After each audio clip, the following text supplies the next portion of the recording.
stream, Emerald. All I'm right. just kidding. Go live. Dip it out. Audio. Do not fucking leave again, you motherfucker.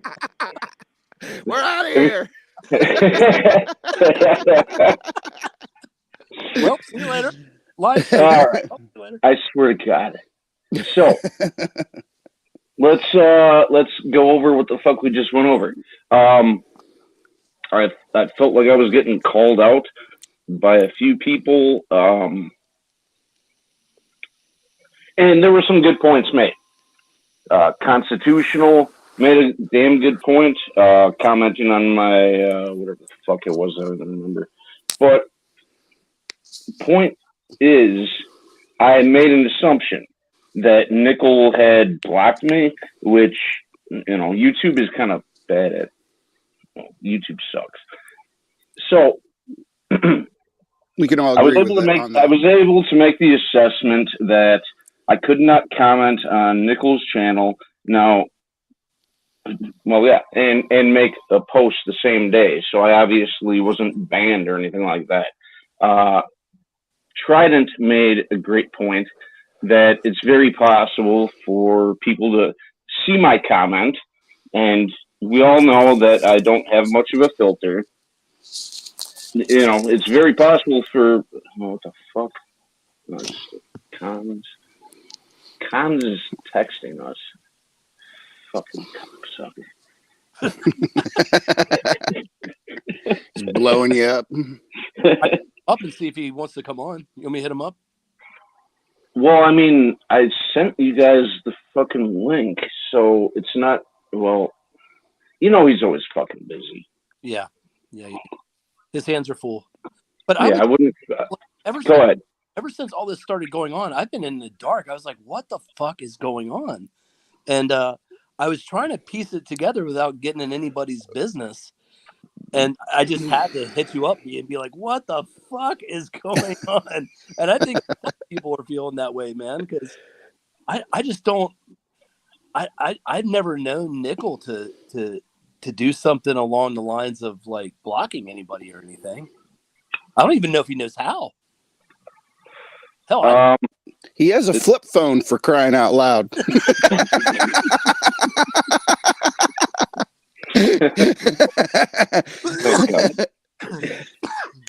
All right, so I'm going to call myself out and say that I'm the dickhead. With all due respect to everybody that's scratching their head like, what the fuck is going on here? Now, there are things to keep in mind that I did not take down a video. Should I probably take that down? I didn't get an indefinite answer with that. Yeah, I'd take the video down. Yeah. I think it's in good taste to take it down.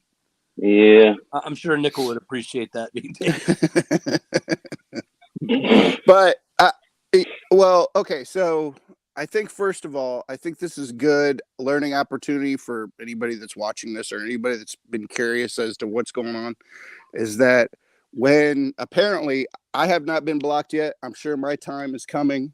But apparently when you get blocked, it's not exactly clear from YouTube, you know, who blocked you or what's going on. So,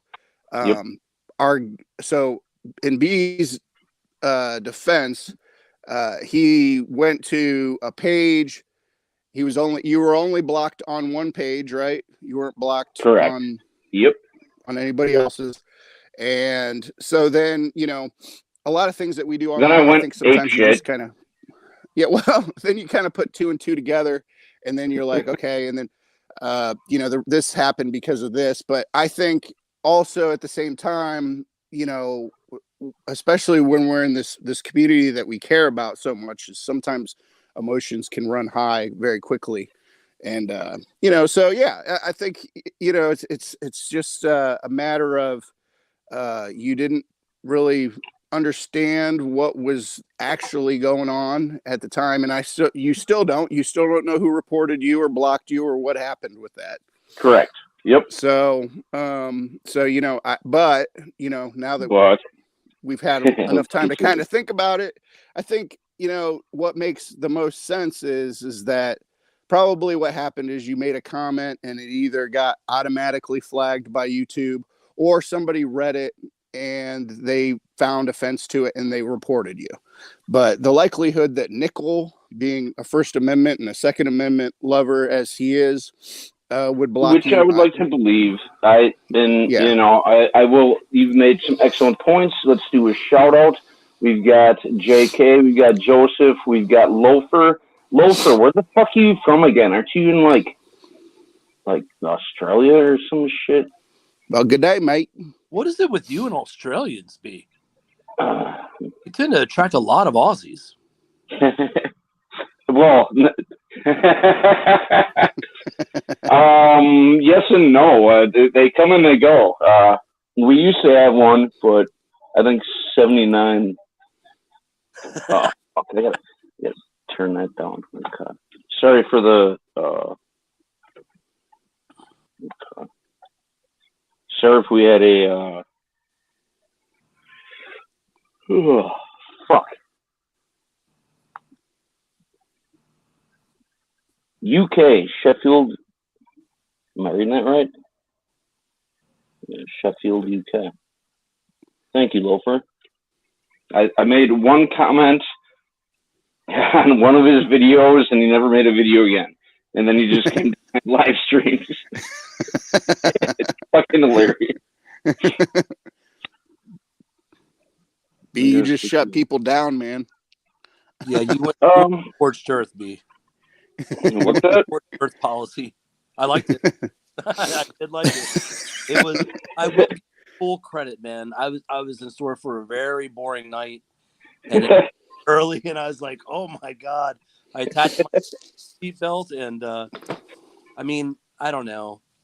This could all change. Some other news could come to our doorstep and change everything. Maybe Nickel did post something, huh? Please tell me it's not about Israel and Hamas, because I'm really fucking sick and tired of that dividing everybody, and it is like I said it would. Oh, that's gonna be going on for quite some time. Yeah. Unfortunately, I think we got okay. We've got where is it? Cons? Yes, we got cons. Oh, it's Wisconsin. This fucking guy. Hey, it's nickel stacking. Oh shit! Here we fucking go. Read the room. No, I just hopped on. You guys, dude, I can't get on, man. I gotta take care of the baby, dude. What are you guys gonna do? You guys gonna go talk smack, or did try to talk you out of it? We're on air right now. We're live, dude. Oh crap! Yeah, dude. I know. I was like, dude, let's just talk like on a phone. Like I thought we were doing a phone thing, but he already put it out. So yeah, it's live. Well, I think we've come to the conclusion that that things probably just got a little out of hand, a little bit. Yeah, a little bit. Well, the conclusion is that YouTube sucks, and it's never certain who's doing what. In my own defense, I couldn't comment on a particular channel. It is what it is. You can go back and look at my fucking posts. Shit. Hold on, I gotta turn off my goddamn server. Well, hey, you guys handle it, dude. All right. All right, I love y'all. All right, go put your phone in the freezer, man. Yeah, I know. Love y'all. See ya, dude. God bless. I gotta make dinner.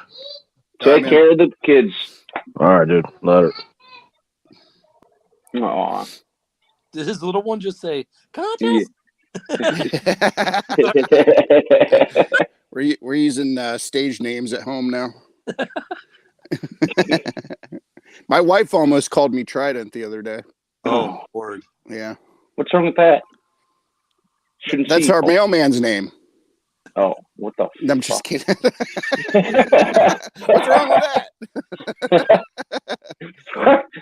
Oh, that would be fucking hilarious.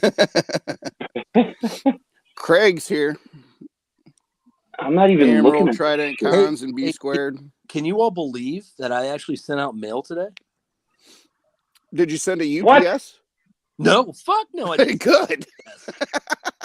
Did you tell anybody what happened with the UPS fiasco? No. Jesus. I think that it's being sent back to you. I hope it is. Yeah. But UPS sucks. I got a friend, Justin. Oh, fuck. Never mind. I got another friend. We're not going to talk about UPS or what is it? No. Why are we going to put UPS? Why can't we talk shit about UPS? Well, I mean, you can talk about UPS, but I just like, this is not UPS. This is the UPS store. It's not even the real.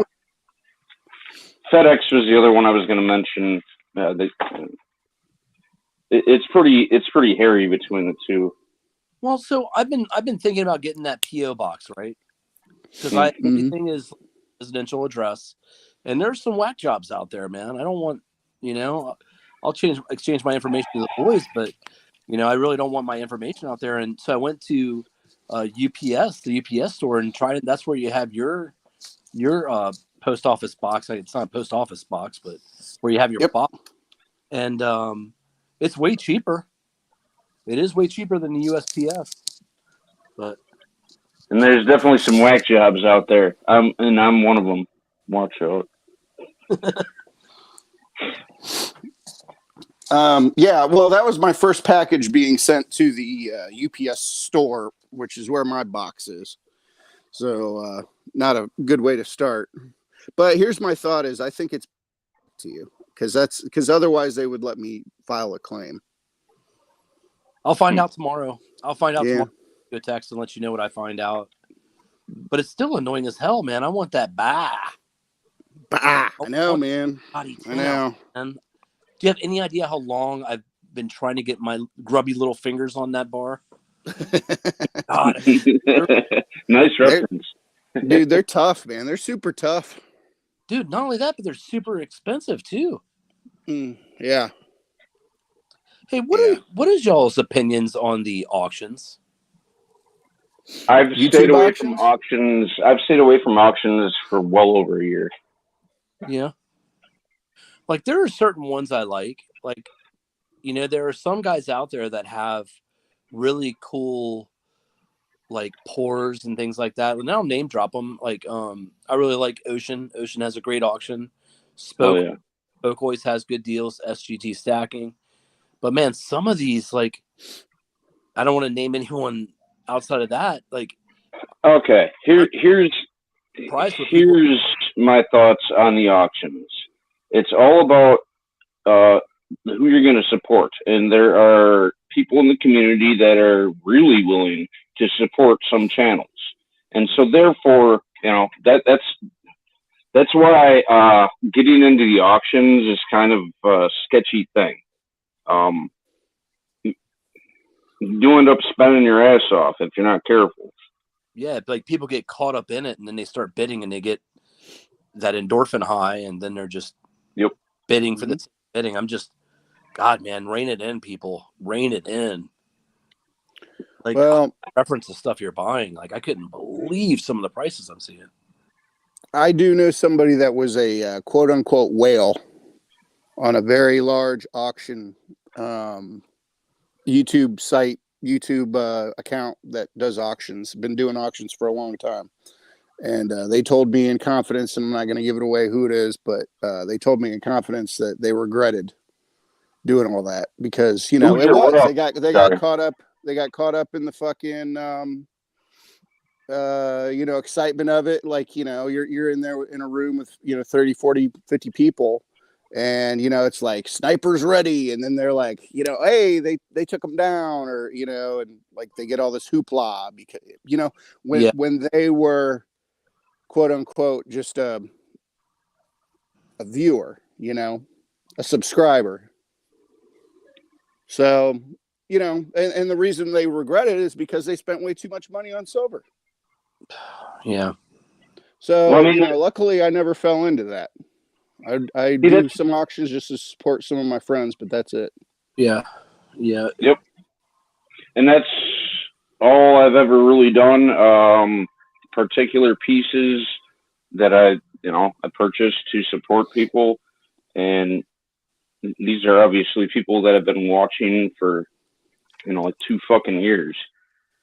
Yeah. I mean, I think when I'm watching some of the auctions, if it's like in the teens, if there are like 14, 15 people in there, I think it's doable. But when you start getting into those larger ones, I just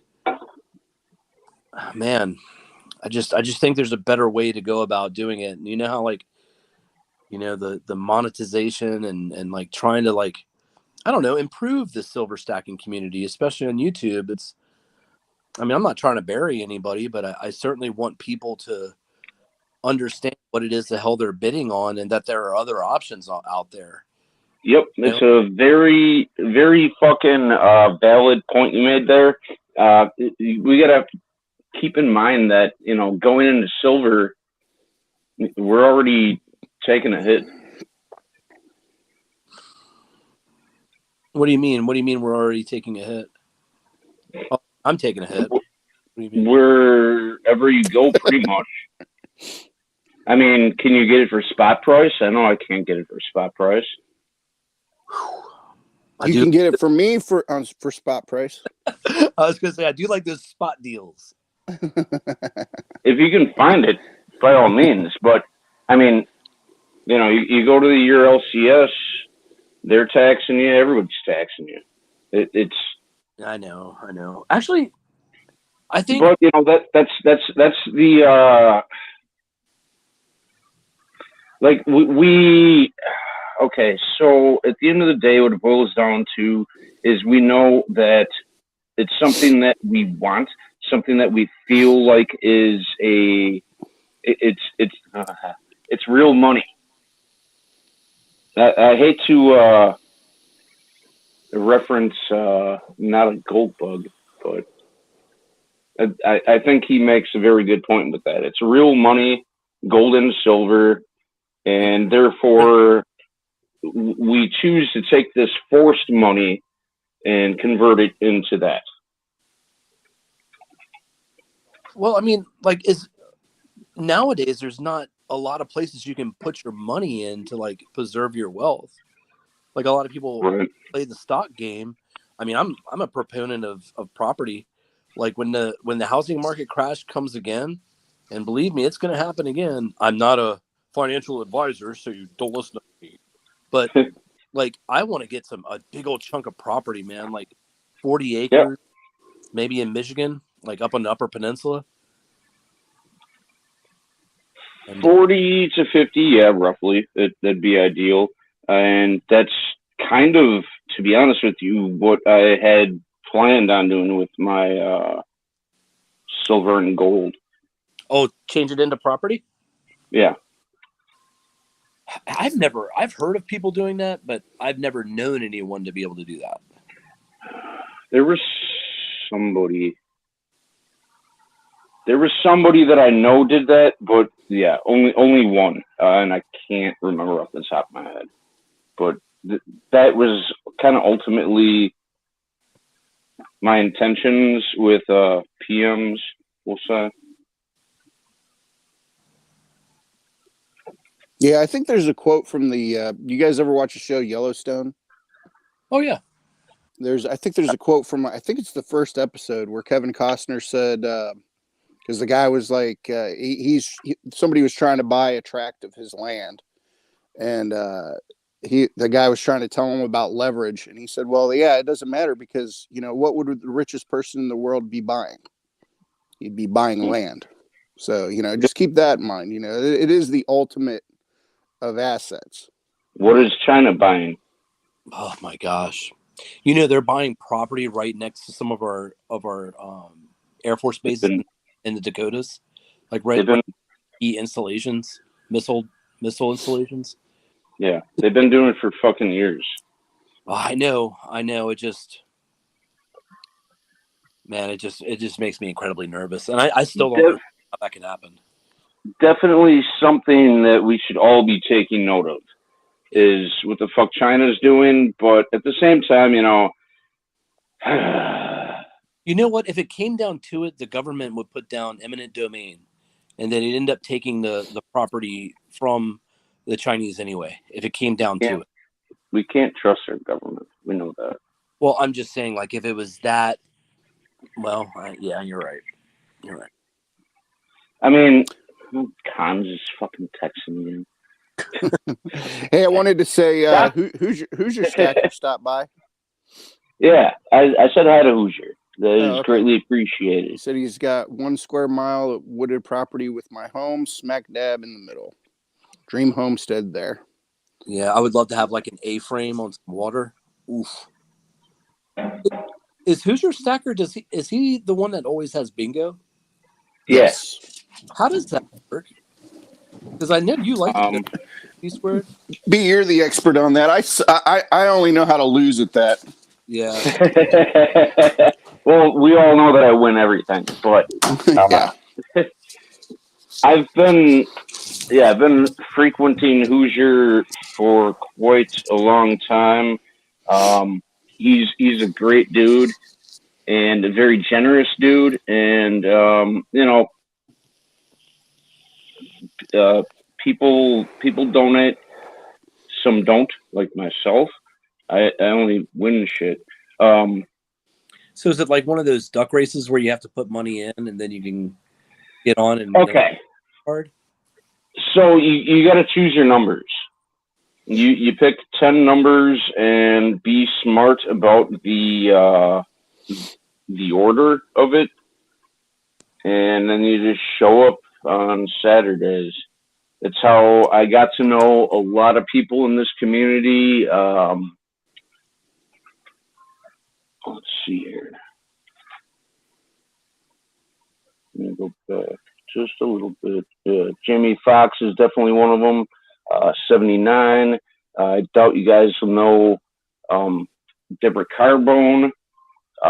She's a liberal, and I made a point to create a relationship with her and explain to her that, you know, politics doesn't have to be everything. We can step aside from that and just have conversations, and that's what I did with Deborah Carbone. I don't really see her around too much. I'm not sure if my point really stuck, but well, I mean, that is one thing about your channel, B. You are always one to have like someone with opposing views to join you. Like, I know that you've always encouraged like people that are on the left or even the far left take part in the chat and things like that. And you're willing to listen. And yep. I love deep discussion. It's just like it's getting harder and harder to have those kind of conversations these days because people get so emotionally invested and you're a racist, or no, I'm not. I'm just, people kind of, go over the deep end, get a bit extreme on some of their views and argue to the death.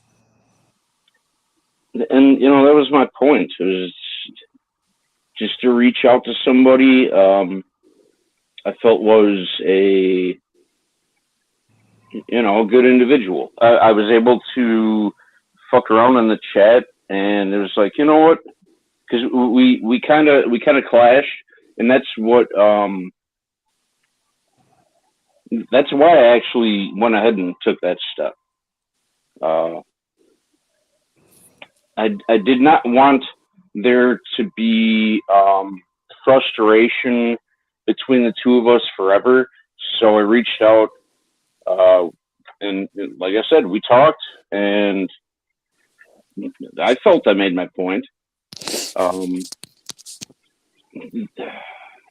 That's what they want, is division, and that's why I keep pushing this, Israel Hamas thing, is that it's creating division, and the last thing we fucking need is division. The only way that we survive as a country is to unite.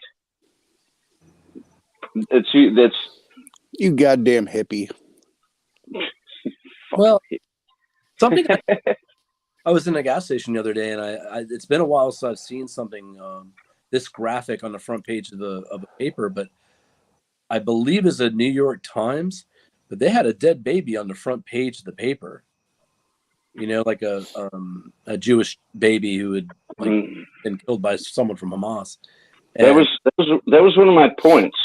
Is if media is projecting that on the front page of the paper, I mean, this isn't something that's going to end anytime soon. I really have some concerns about what's happening and what the ripple effects are going to be, especially considering how we're already posturing and we already have 2 carriers out in the water now with Marines and other units. Yeah, I mean it's that was one of my points. Is if dead baby heads is going to be a talking point, why the fuck doesn't anybody give a shit about abortion? Yeah, I remember you made that point on Saturday. Yeah, because it's their definition of what abortion is. Like they don't see a they don't. It's like their divide begins. Hey, I want to highlight a comment real quick. Just going back to the whole China thing. China owns lots. Loafer, Sheffield. China owns lots. Thames Water, Manchester City Football Club, along with the Arabs. Go figure. So that right there. If China owns, like a water thing, or they own companies in the UK, Canada, the United States. Think about that. If China owns an American company, what interest do they have in the US dollar crashing? None. They have no interest in the US dollar crashing and the yen yuan taking over as the monetary currency, world currency. Yeah. Because if they did, they wouldn't be investing in companies overseas. So just something to take point in there is there's a lot of people that say the sky's falling because, you know, the dollar is going to die because the yuan's going to take over. It's the yuan is not competition to the dollar. It's just not. And that's proof right there. They're buying companies that trade in the dollar. You had a damn good point with water. They've been buying up water sources in our own country for easily over a decade. They've been buying U.S. bonds. They've got all the money. They need to buy what they can. They're buying everything, but the yuan's not going to take the yuan's not going to take the dollar down. It's just not going to happen. Not during my lifetime, your lifetime, your grandkids' lifetime. It's just not going to happen. So all these videos that come out in the community that say that, it's just bullshit. And it drives me nuts. Correct. And I just wanted to go off on that little tangent. Thank you very much. You've made some great goddamn points on that, and that just brings me back to the only thing that's going to take us down is division. We are our own worst enemy.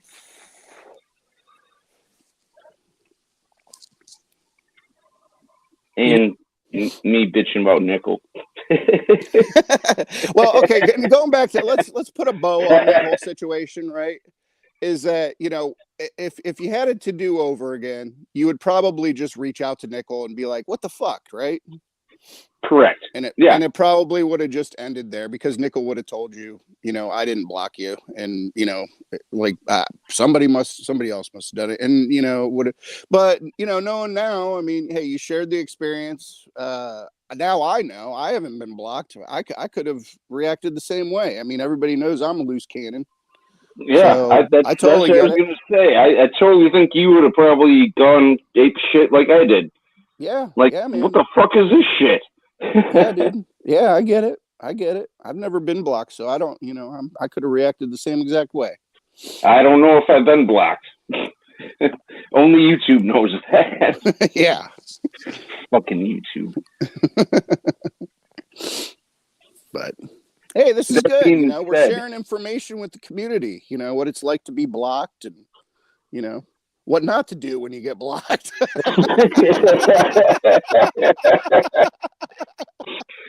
Oh my God, your laugh reminds me so much of my own fucking laugh. Yeah, dude. Thank you. Oh man. Thank you so much for all 13 people, and Trident and M. You're my bros. Yeah. So let's switch it up. Like, what's on your guys' mind? Anything? I'm still stuck on what Trident said about, you know, the yen and the dollar. I've been thinking about that, and I went to CVS to get a couple of things like half an hour ago, and I looked in the grab a penny jar, and there were a couple of coppers in there, and so I was like, nice. Hey, do you mind if I trade these out? And she's like, well, what is it? I was like, well, realize like that these are actually copper. Like, no, I have no idea what you're talking about. And I was like, okay. And so I took that, and it was just me and her inside this, and there was like a couple of random people, but she didn't understand about like pre-64 silver coinage. She didn't understand it. And so I just sat there and had a conversation with her, and kind of blew her mind about the whole fiat currency and how it's not backed by anything. And, that's what we're here for. Yeah, for sure. But it just still blows my mind, the level of like, ignorance is probably the word I'll use, is like people are so ignorant to like what the dollar is and what it actually means and what it represents. You know, I think Americans are too far ignorant and are too far comfortable to not get past the fact that dollar will feed them, clothe them, house them. I mean, even if it's not backed by anything, it's still providing for them. And I think America is, and a lot of the world is ignorant to that. And, you know, what's going to drive that hyperinflation? I don't know. Don't give up. What'd you say? I said, don't give up hope. Oh no, dude, I'm good, man. I'm at peace with everything. I live life under my bubble, and I'm super content with everything I have going on. I'm not worried about a thing, quite frankly. You know, all this, just the things that are going on around the world and how unstable places are and so forth. That just puts in perspective how great of a country we have. And I'm going to enjoy what we have going on right now. Me personally, I love just hanging out in my backyard, just chilling. I don't have a care in the world. Mm-hmm. You two fought for this shit. Yeah. Oh. But I mean, like, God bless him. I didn't fight. I was just in the army. He fought. Yeah. I didn't. Yeah. Well, I mean, God bless the Palestinians and the Jews in Israel. But both of them are civilians, not their government. It goes beyond, well, Hamas. Yeah, you're right. But it goes way beyond the last 100 years or 1,000 years. I mean, we're talking about issues that are for Christ. Yeah, back to Abraham, I believe, maybe a little bit further back. So nobody really can truly understand, at least us as Americans can truly understand what the fuck is going on with that shit. Mm-hmm. Well, there's a lot of posturing is what's going on right now. My big concern is Iran. You know, Iran has been wanting this for as long as I was in the military. I knew Iran, all the propaganda that they push. I'll have to like see if I can find some of their propaganda. Dude, they do not want Israel standing. And they've made it. No. Yeah, no, they definitely fucking made that known. I mean, they say death to America every fucking day, even in our own country, and that's kind of what's most concerning to me is the what happens from here. You know, like I've mentioned how Black Lives Matter is backing Hamas, and you know go ahead. I think what's going to end up happening is, and this goes back to a lot of history, like history repeating itself over and over again. First and foremost, you have to see, like, okay, who aligns with who? Who are the allies of the United States? Who are the allies of Russia? Who are the allies of Iran, et cetera, et cetera? Once you outline all that, then the dominoes fall. Then you can get a really good idea as to, okay, well, what do each country tend to gain from this? Do they have more to lose or more to gain? And, well, I mean, as far as Israel goes, in my opinion, the only reason we give a shit is because it's a very important ally in the Middle East. It's our only fucking ally. It's our foothold in the Middle East. Yeah, exactly. And Egypt be our ally. I don't know how much we pay them every year, but I mean, it's something insane. That's a very, very fucking good point right there. But I think the big thing that I'm paying attention to is like Hezbollah. You know, what are some of the other militia groups, the violent extremist organizations? Like, I'm interested to see what the ripple effect is going to be, like, not just in the Middle East, but like in parts of Africa, and like there's more to it than just the Hamas and Israel. Niger. Yeah. These are all things that have, you know, between us have mentioned, and, you know, and then let alone what about the shit we have no idea what's going on, all these backdoor deals, the shit that's going on in Ukraine and supplying them. And I don't know. I haven't identified like what the connection is between the two yet, but I guarantee you there's a connection.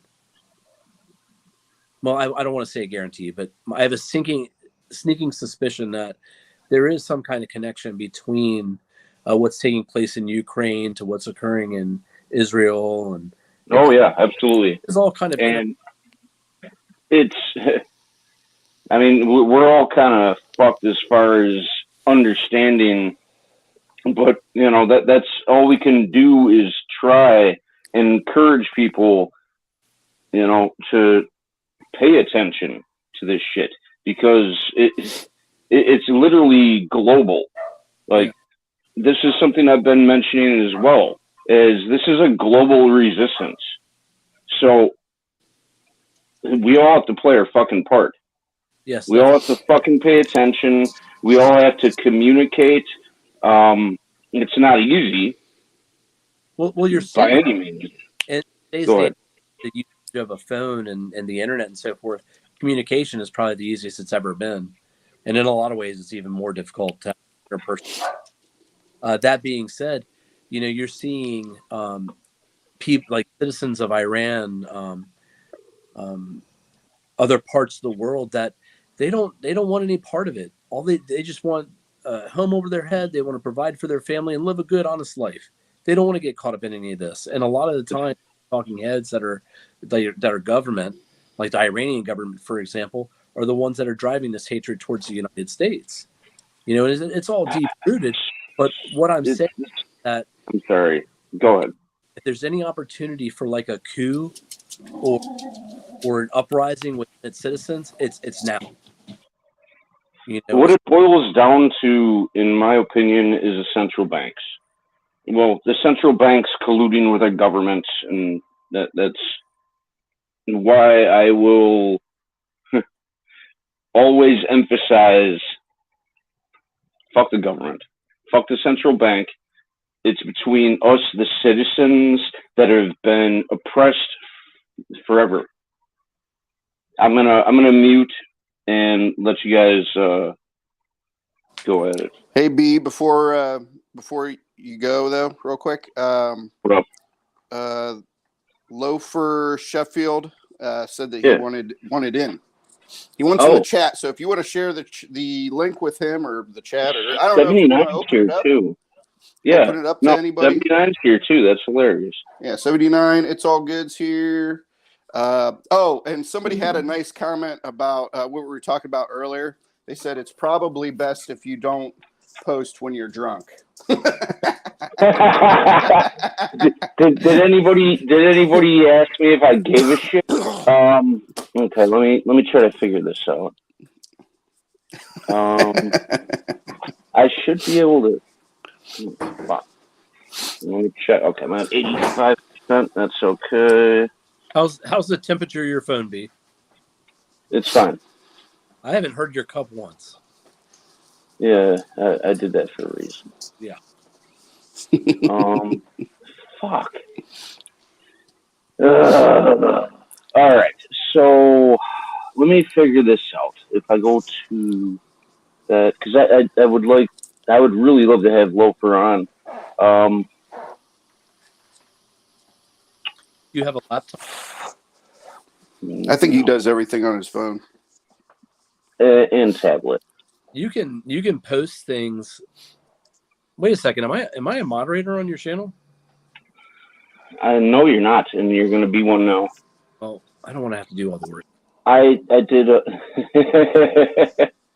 Can you make a comment? I took away a lot of moderators, just so things. I might be able to jump out and do that. Yeah, let me jump out and try it. I'll jump out and try it. Holy shit! And yeah, J-Lo has done it before. Yeah, J-Lo, you know how to fucking post a link. Yeah, but have you posted the link in the chat before? Because how else is J-Lo going to get the... I did. Jesus Christ. Sorry, Lord. I told you I would say that. Hey, B. Well, what up? I was going to say, if you can, like, copy the link somewhere. Do you know how to go into chat just off your phone?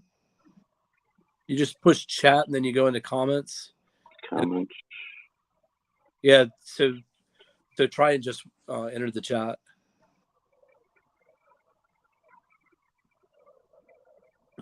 Hey, what's up, Chub? JK, J-Lo? Chubby. I would love to have 79 on here one of these days. Dude, she'll never come on here. She's she's my favorite troll. Oh, and it's sorry about our fantasy football season. If you want to jump ship, I definitely understand. We are not doing well at all. We're bottom feeders.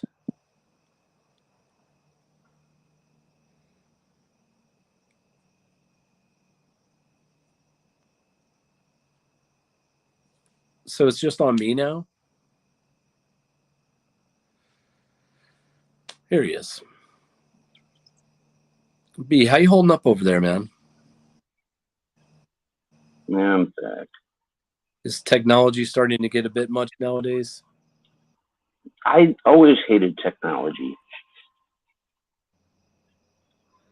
Yeah, it's starting to get to that point now where it's starting to surpass me, and I'm not understanding it like phones. I'm like, oh, okay, let me give it to a younger person, and they rip right through it. So, oh, I know what to do. Okay, I might nuke myself one more time. Just hold on. Sure. I'll be right back. I might be able to do this.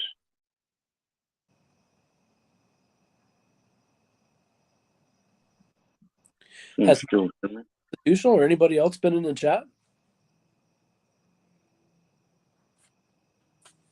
All right. So how's everybody's Friday doing? Hopefully everybody's doing well. This Friday started off with fireworks. The B going crazy on his channel. It was fun. But it seems like everything's been squashed, and I hope Nickel can kind of look past everything. And I don't know, man. That's just bad situation all around. And I think B was pretty upset, obviously. And man, it'd be awesome if Nickel could come on.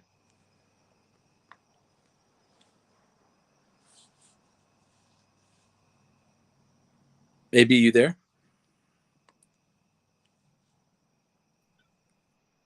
Have a comment. Are you trying to figure out how to? Well, yeah, I'm in comments through StreamYard, but I've never figured out. Go push chat,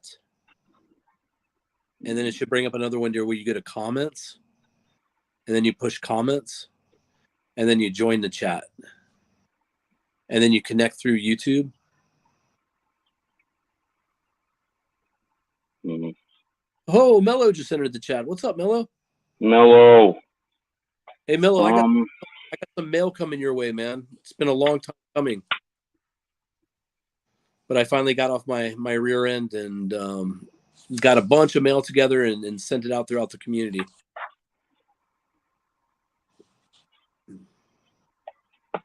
Why can't I do that? You know who's a underrated troll is that guy. I think we gotta give him some props. His troll game is strong. I love it. For real. Yeah. That guy is right next to 79. And then we got more Gus. I think. No, we don't. I thought Trident was coming back. Did Trident post the link? No. Okay. In the text you sent out? Okay, so I'm gonna resend it to you because I sent it. Can you send it?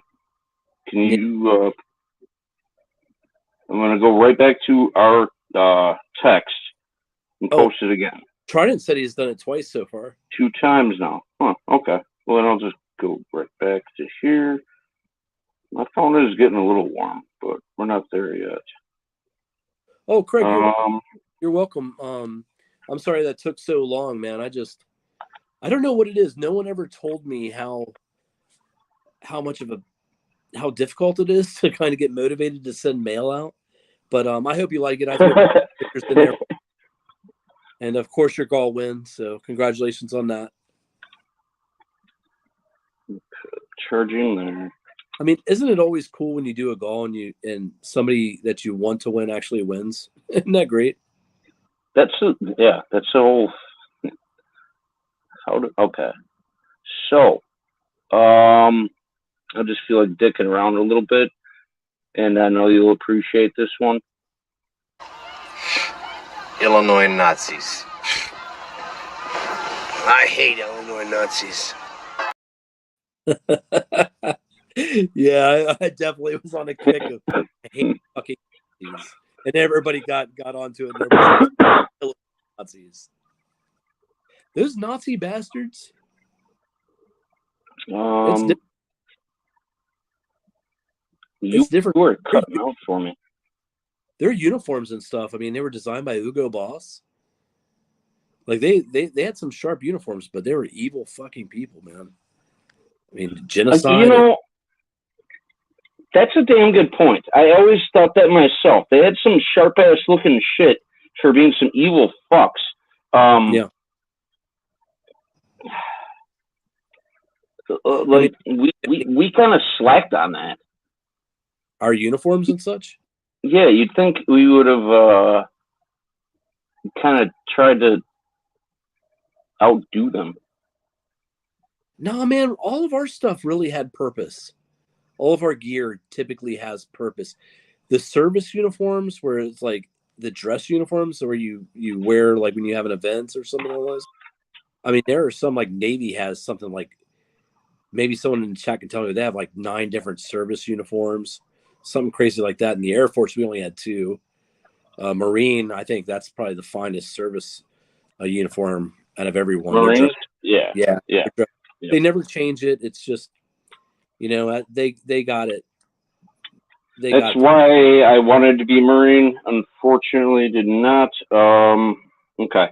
So, damn it. I wish somebody would have got in here. Because I didn't want to just leave you. Em, are you good just talking to the chat for a little bit? Sure. Okay. I'll be right back. Sure, go ahead.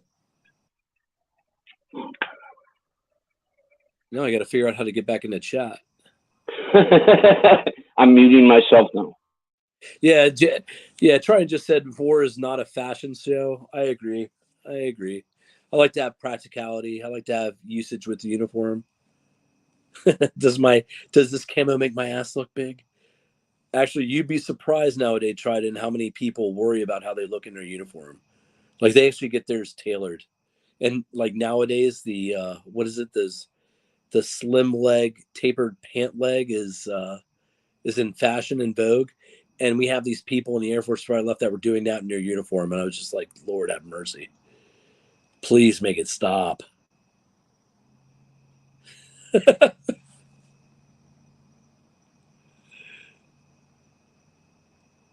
Yeah, but I don't know. I mean, I think when it's pomp and circumstance, like when you have like ceremonies and things like that, and you got to look sharp. Of course, you don't want to look like a bag of shit. You want to look sharp and clean and polished and represent the uniform and represent our country and so forth.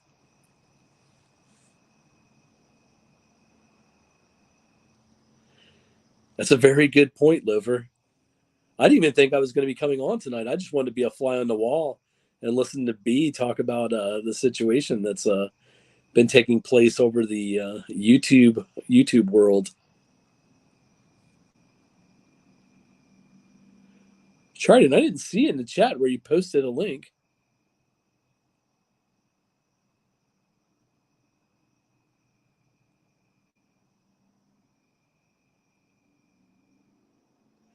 Yeah, this is really awkward for your guest, B. I'm sorry.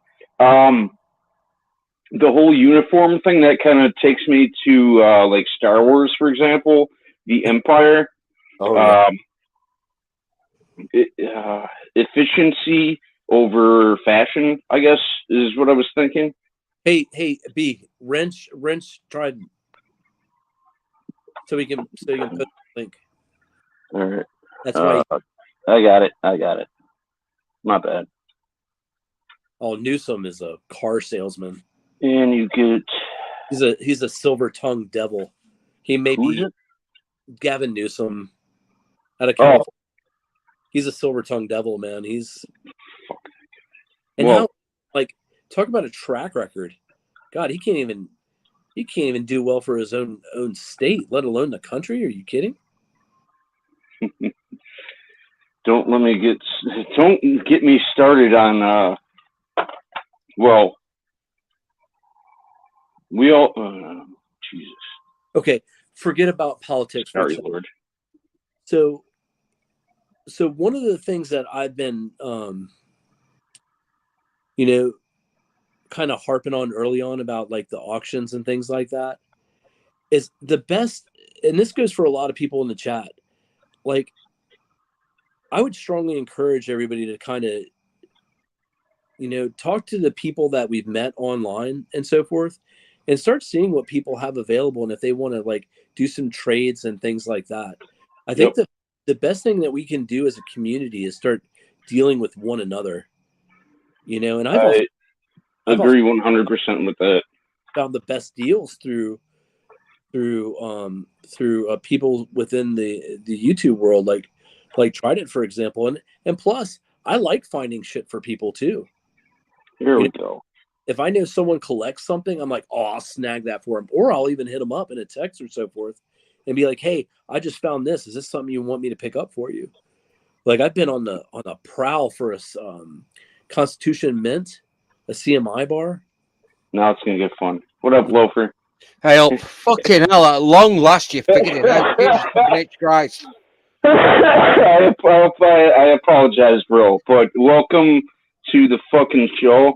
I had to open the bottle, otherwise it would have gotten the bullet, but I've got another 299 bottles of homebrew behind me, for fuck's sake.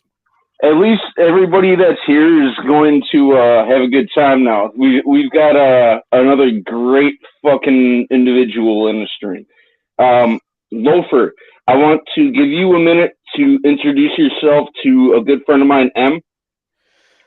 Hello, B. We've been corresponding via YouTube on and off over the last 2 or 3 months. Hello, M. My name is Loafer Sheffield, and I'm a working class cisgendered heteronormative male living in the north of England that has been completely eviscerated over the last 30 or 40 years by neoglobalism and neoliberalism, and I'm mightily fucking pissed off.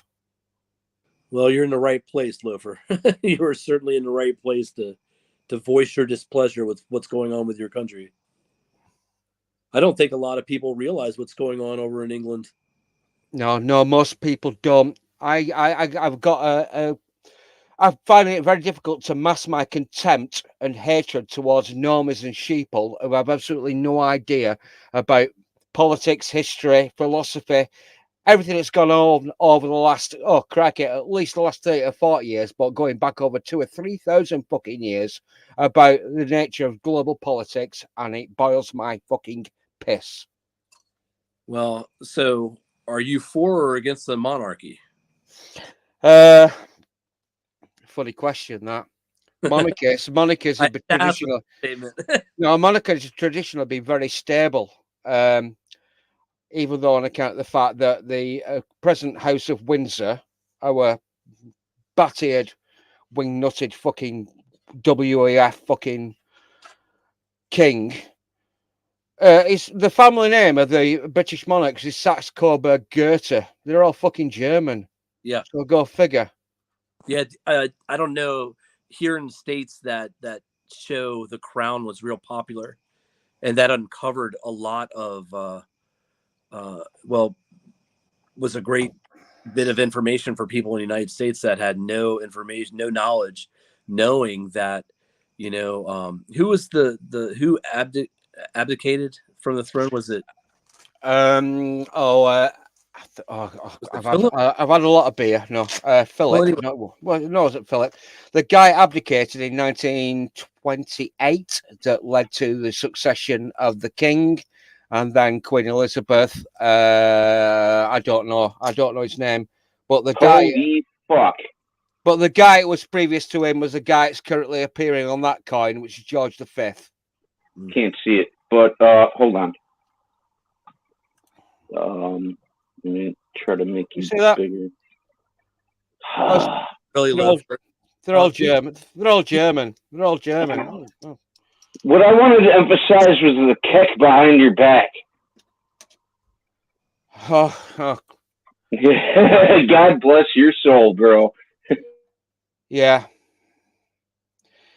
The rabbit hole is deep and dark, and I've been down it for a long time, and I can't make sense out of anything, but there is a certain consistency.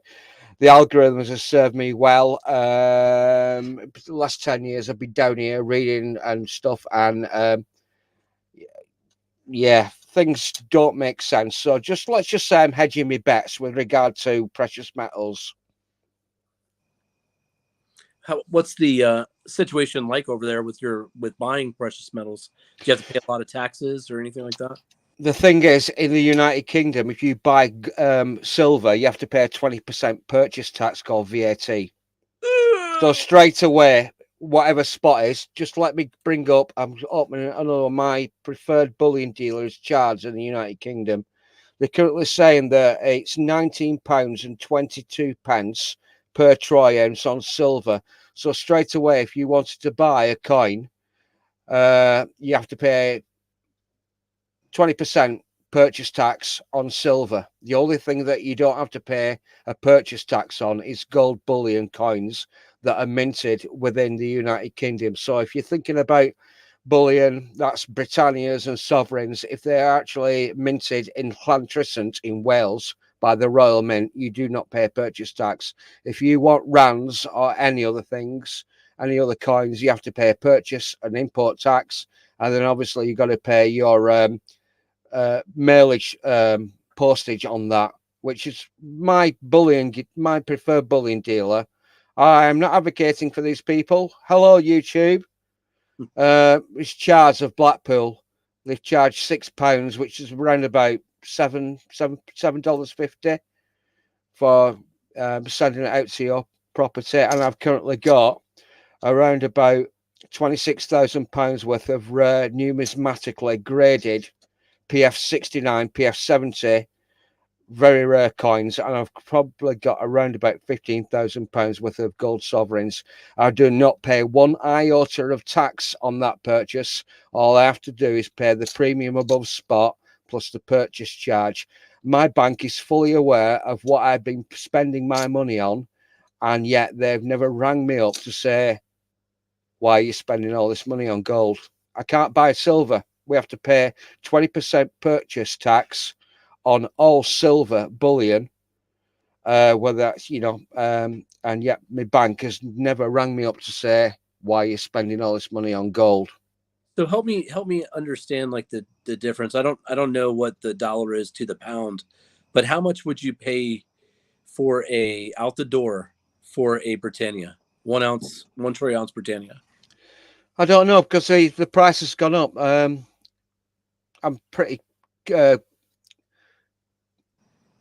Just let me have a look. Britannia, Chards, shot Britannias now. It just blows my mind that here in the States we can get it cheaper than you can get it there in Great Britain. Yeah, well, Chards of Blackpool are charging £1,675, VAT exempt. We do not pay the purchase tax on that. Their premium is 2.75 over spot price at the moment. But if you go for lower denominations of that Britannia, if you're going for a half Britannia or a quarter ounce of that, the premiums are going up to 15%. That's what they charge above spot price. Like I said, if you're buying silver, you pay straight away. You pay 20% over spot plus the premium plus the mailage charge.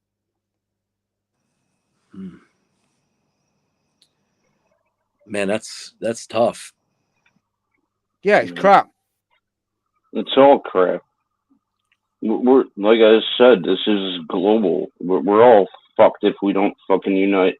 And Loafer, thank you so much for coming on. And, you're welcome. You're welcome.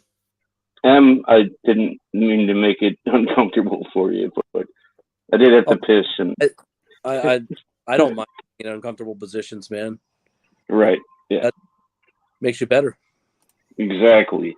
We all have to get comfortable with being uncomfortable because that's the inevitability of life and what we're handed.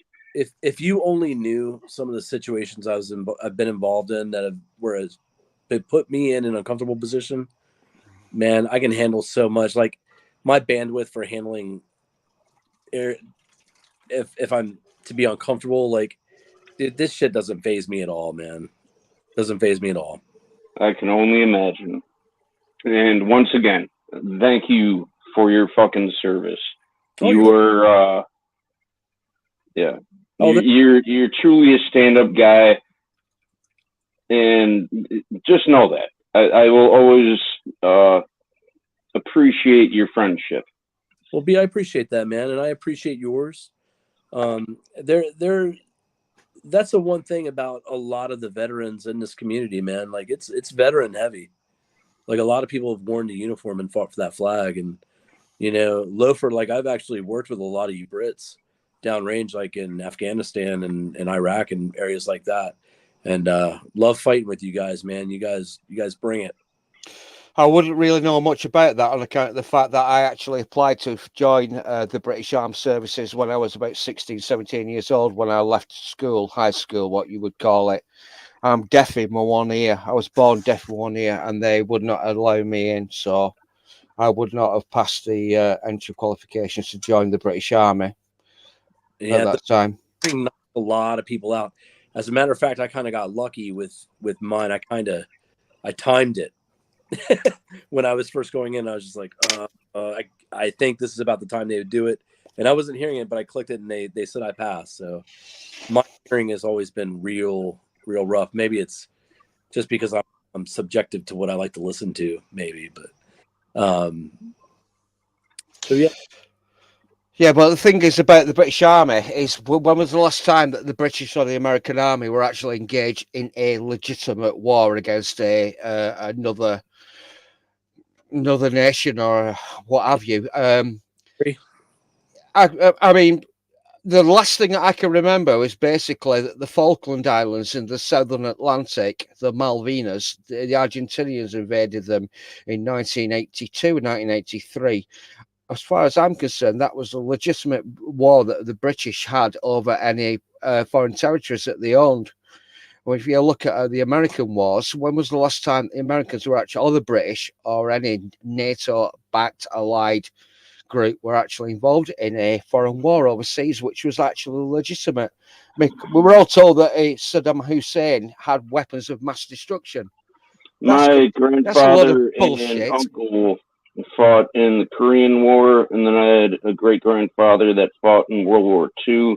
That being said, I'm not really trying to bait on this, considering I'm the guy with a frog as a PFP.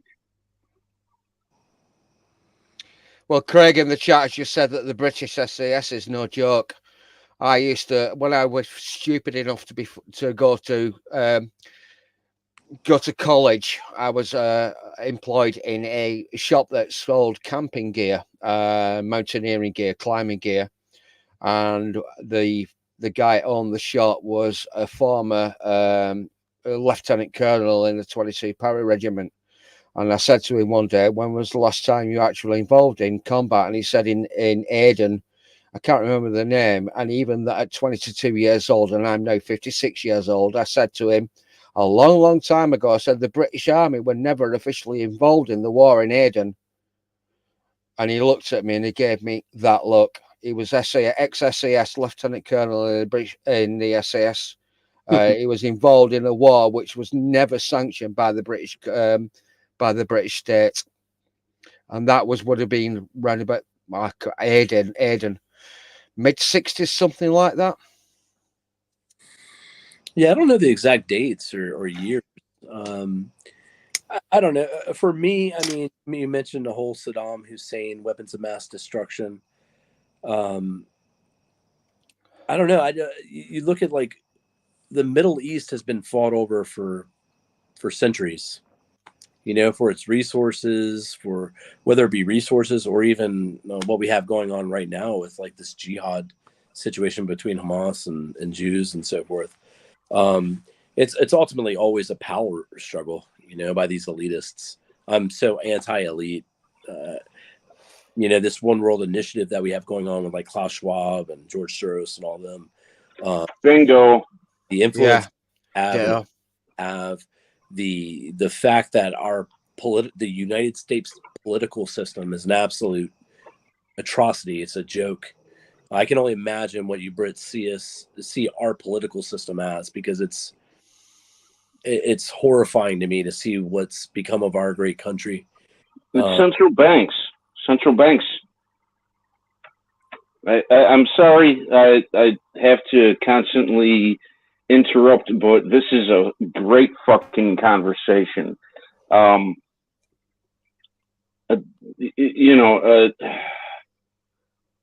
We can't just like step over Iran, considering that's like pretty important right now.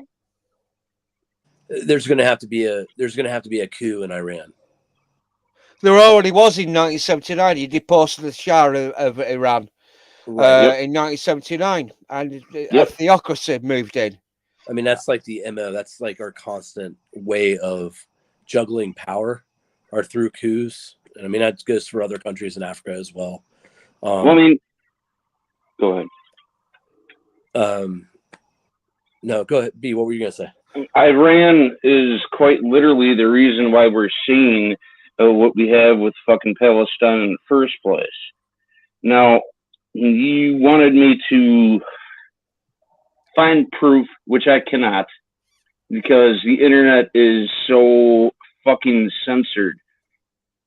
But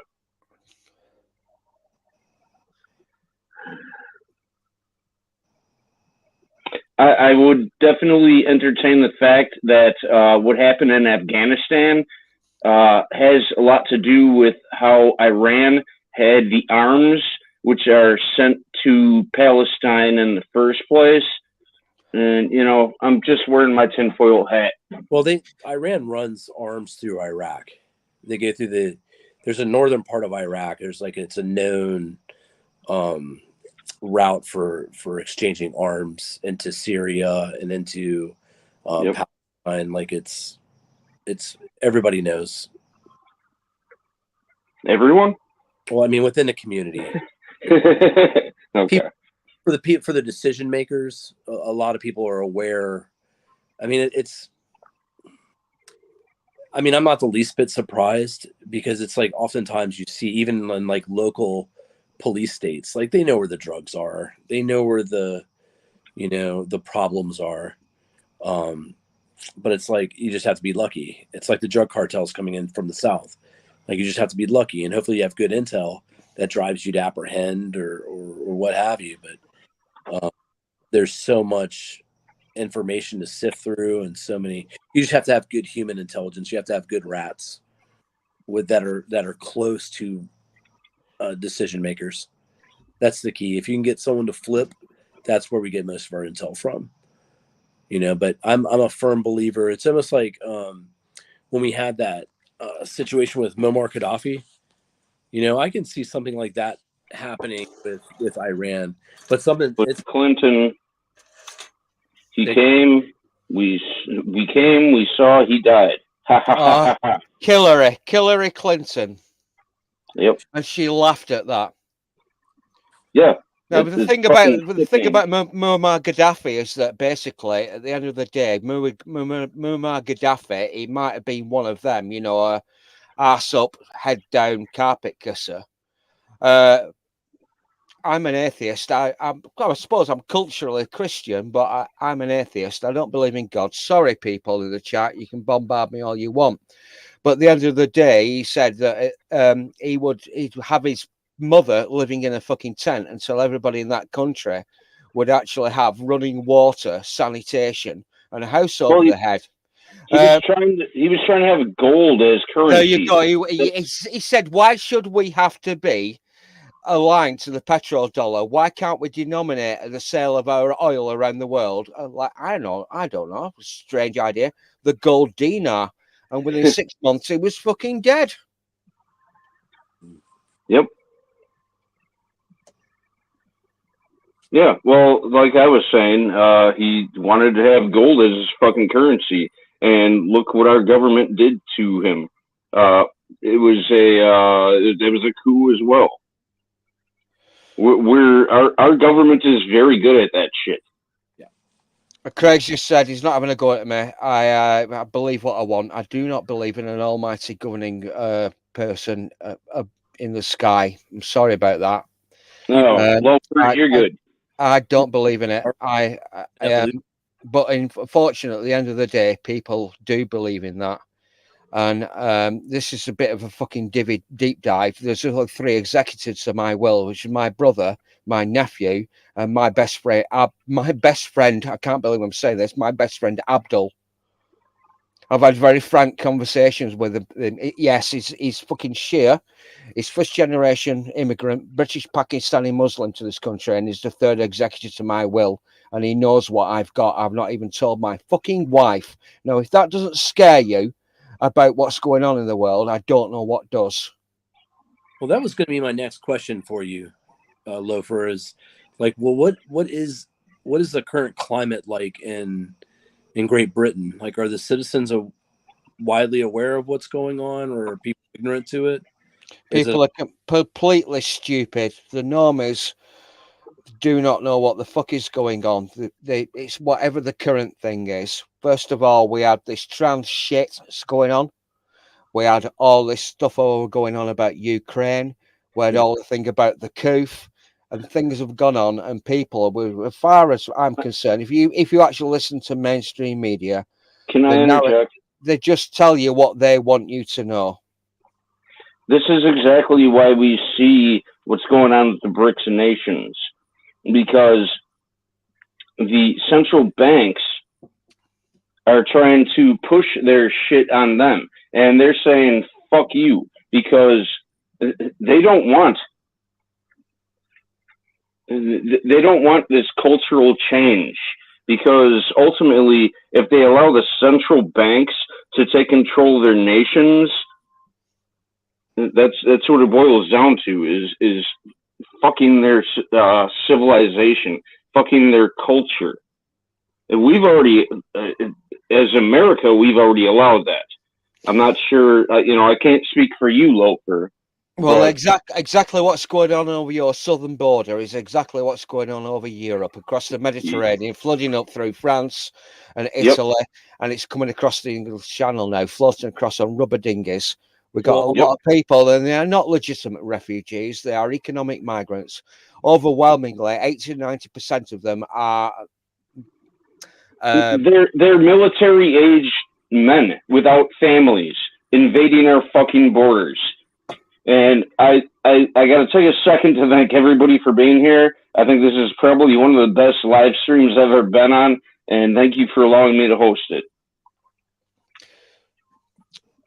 Yeah, I'm just going back to the Islam issue. Like I said, the third executor to my will after my brother and my 28-year-old nephew, the wife is not even written into my will. She doesn't even know I've got it because she's a normie. The third executor to my will is a first generation.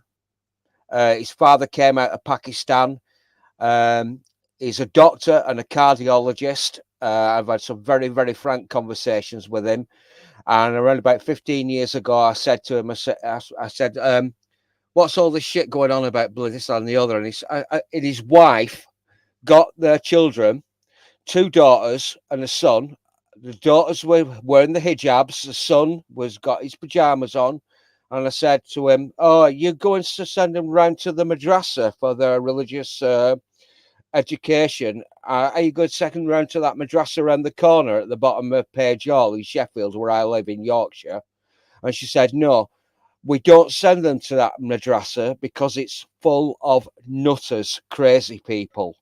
And that was 15 fucking years ago. Yep. I mean, it's not only, I mean, it's throughout Europe. Like I spent time in Germany too, and their culture is completely shifting. Same in areas of France. Like the influx of immigrants, it really changed the dynamic of Europe. And you're also seeing all the stuff that's occurred in Lyon and Paris and all these other these onesie twosie offshoots of jihadists who are taking upon themselves to like take a vehicle and go down a sidewalk and wipe out people in cafes and such. Like I pray to God that we don't have that type of impact from our immigration standpoint and the openness of our southern border. But the sleeper cells and so forth that are already in our country, that has me a bit concerned. BT, as you said, is loafers and hinges me. Possibly, I don't know. But the thing is, I'm a plumber. the thing that brought me to this... I like doorknobs for a living. Yeah, the thing that's brought me to this community is the fact that around about 3 or 4 years ago, I saw the price of copper tubes start rising alarmingly. And I thought, well, I've got some money in my back pocket. Perhaps I might as well buy around about 5 or 6 bundles of 1/2-inch copper tube and 3 or 4 bundles of 22mm copper tube. And the price doubled. It was £65 UK sterling a bundle. And it went up to £120, nearly double the price. It's currently hovering around about £102.50 a bundle. So that's copper tube. So I just sent an email off to my brother about 2 years ago, and I said, I've noticed the price of copper tube's gone up. What are you getting up to? And I just sent him some fucking edgy skits and, some comedy. I was thinking, as my nephew Thomas, reasonably common name, he's got a Bachelor of Science degree in chemistry and a master's degree in biochemistry. How's Thomas going on? He's 28 years old. He's about £80,000 worth of student debt hanging above him, and he's still living with his mum and dad. He's got a Bachelor of Science degree, a master's degree in biochemistry, and he still can't afford to put down enough money on a deposit on his own house at 28 years old. And I just sent this email off to my brother, what you're getting up to, blah, blah, blah. And by the way, copper's gone up in price. I'm thinking about investing in gold. What do you think about it? He came racing over from Lancashire, which is the other side of the Pennines, over to Yorkshire, where I live at the moment. He came up. He said, "I'm coming over." I said, "I'm working in the morning. I'll be home at 11 o'clock in the morning." He was pinging me and messaging me at 10:30, quarter to. Are you home yet? No, I'm not home yet. I'm not home yet. I'll be home at around about 11:10. I'm not joking. I crawled into my man cave, lock up, what have you, and he came creeping up the driveway. He locked the door behind him and he said, "Do you want a contact?" I said, "What the fuck's all this about?" "I sent you an email last night. We're having a joke about some comedy skits and shit like that." He said, "Do you want a fucking contact?" And he was guy that put me onto fucking gold. And he's been in for around about the last 20, 30 years. I mean, I'm 56 years old. My brother's 66. So he got into the like late 80s, mid 90s. And I said to him, "Why didn't you fucking let me on this earlier? For crying out loud." Barely. He says, "If you tell everybody, they'll all get in on it and the price will go up." Yeah, that's a good point. What are your feelings on platinum? I couldn't give a crap about it. I'm a £26,000 in on PF69s and PF70s, which is the rare numismatically graded coins. And only one of them so far is actually breaking even. So I've got £9,500 on PF69s and PF70s. And my bullion dealer got in contact with me and I said, do you want to buy some more? And I said, no.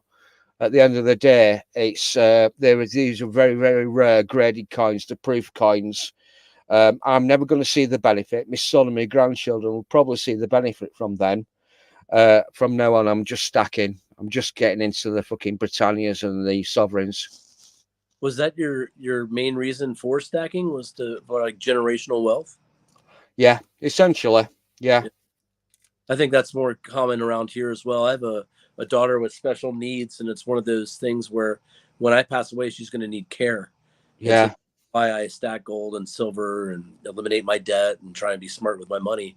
And I ultimately want to get into property here as well, and try and establish a legacy for her. And it seems to be a common thread that most of us, it's for that generational wealth. Well, the thing is, I'm a jobbing plumber. Yeah. So I've got a regular employer. It's 12 hours a week. It's a commercial thing. And the rest of the time, I could go out anywhere working between 40, 50, 60 hours a week on top of that. I work and work and work and work. Why not to get up with you people, get up to the sort of shenanigans. I work and work and work. When work comes in, I take it and I go for it. There's another guy that he's got... sorry,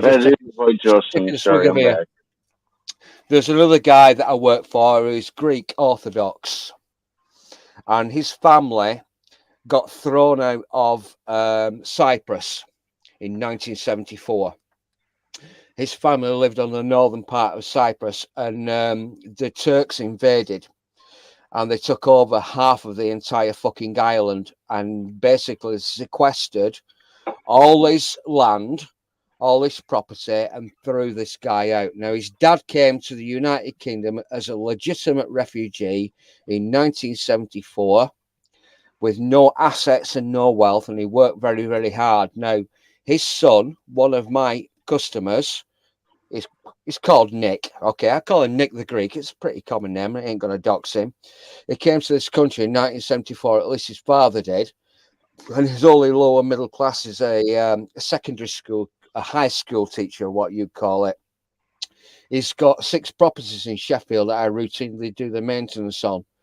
And he's finding it difficult to pay his mortgages because he's not got fixed rate mortgages. He's paying a variable rate interest on his mortgages, and his mortgage rates have gone up. So he's paying more and more and more on his mortgages, on his properties. And he said to me, he said, I'm going to have to put my rents up of my tenants. And like I said, 2 of his properties have got 8 tenants in. They live in bed sits. They've got shared accommodation.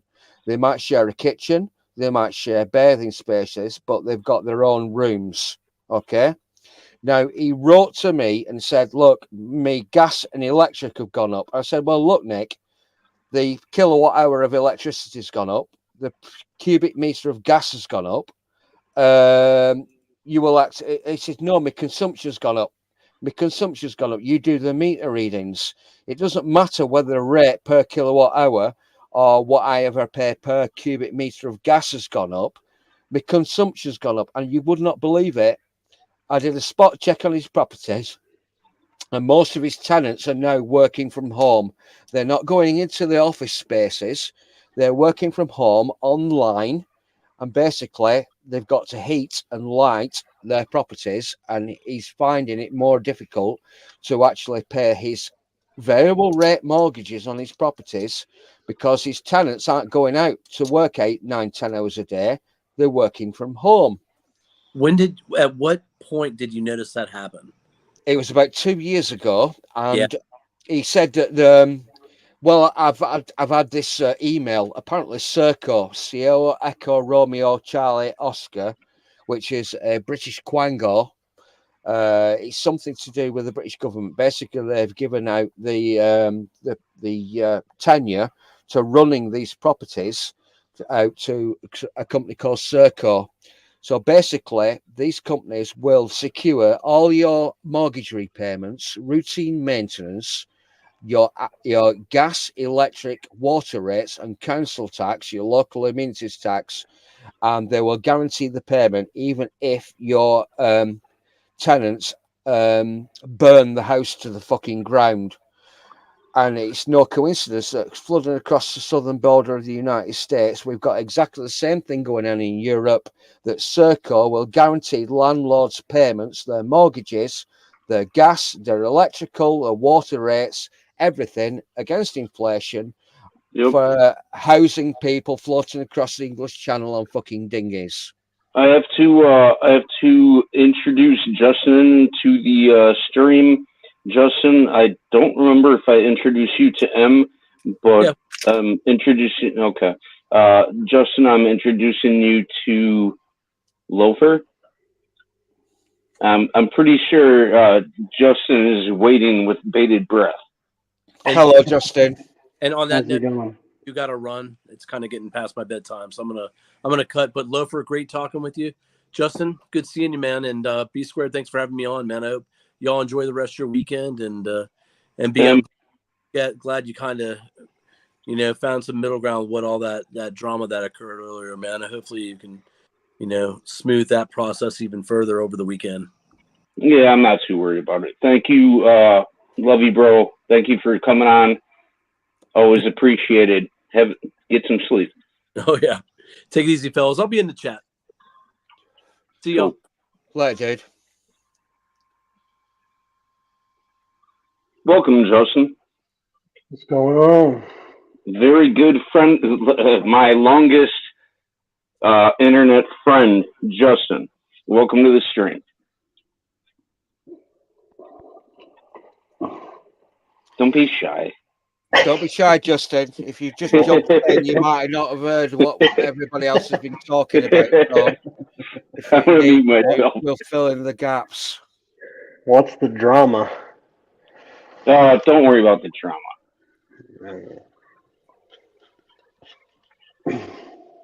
Well, what are we doing? This wasn't planned. Yeah. Well, I'll let Loafer. What? You guys introduce yourselves. We'll just go from there. Hello, Justin. How are you? I'm well. Ish. I made it to Friday, so I'm good.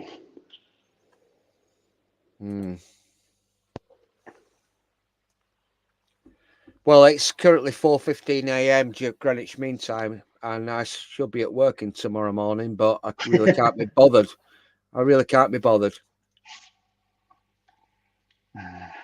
Sounds like your world's falling apart over there. Jesus Christ, this is a bad introduction. I was just listening and trying to catch up on the conversation. Yeah, everything over the last, ever since September 11th in 2008, the banking crisis, everything's turned to shit, hasn't it? 2008 was the thing for me. That's the thing that woke me up about it. That's exactly where I started, bro. That was the introduction of Obama for me, and that's when I fucking never had a bank again. But I mean, we can go back to like 1917, maybe. 1917 with the Balfour Declaration when they subdivided. Yeah, between. Holy fuck, you called it. You are on, bro. Yeah. You are on my shit. Ever since the British and the French, ever since the Ottoman Empire took a fucking nosedive, because they sided with the Austro-Hungarian Empire, and when they were defeated at post-World War I, they promised the Arabs their separate independent states. We got Lawrence of Arabia going. Is Emerald listening? Emerald, because I did mention this to Emerald. This was my response. I did do a live stream that mentioned this, but that live stream was inspired by Emerald because he asked me what I thought about Israel and Hamas, and that was like one day after it happened, and I'm like, bro, I can't. Hey, you got to give me a few days. If we take it back to post-World War I, where the Ottoman Empire, where the Austro-Hungarian Empire, they were allied together against the British and the French. You Americans didn't get involved until 1917. I was late to the party, you motherfuckers. I'm not having a go at you. I'm not having a go at you. Yeah. You're always late to the party, aren't you? You know, Pearl Harbor. You fucking joined in that little escapade a little bit later, didn't you? Yeah, but basically, the French and the British, they actually promised the Arabs said independent nation status and defaulted on it with the Balfour Declaration. The French and the British carved up the Middle East, drove arbitrary lines through disparate cultural and ethnic and religious groups. And they said, we'll run it for the next goodness knows how long. Then along came the Second World War, and the shit turned to fucking even more fucking shit, as you would expect. The Arabs were pissed off that had been denied their separate independent status. And then the Jews were allowed in, because obviously, 6 million Jews gassed to death or worked to death in work camps. It sort of pisses them off, doesn't it, really? But we don't talk about the 9 million Ukrainians that were fucking starved to death in 1931. We never mention that, do we? Well, we could... If you know your history, you talk about Holodomor. Joseph Stalin collectivized all the farms. All the productive fucking farmers were sent off to the gulags. They collectivized the farms. They were producing less grain. And whatever grain they produced in 1931-32 was shipped northwards. And they left around about 9 million Ukrainians to die. So when Mustache Man from Germany rolls in, from the east, and he says, we're not happy about this guy, Joseph Stalin, taking all your grain. He's killed all your people. We're in control now. So is any real fucking surprise that the Ukrainians have always been pissed off with the Russians? Absolutely not.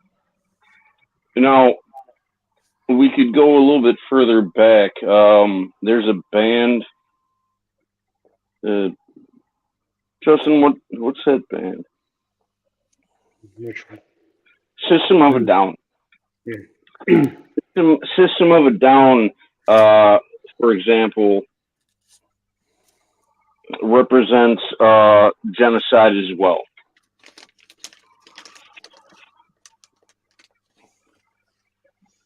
I'm not familiar with them because I'm 56 years old. My metal and rock and prog fucking stopped with Rush in the 1980s. Sorry.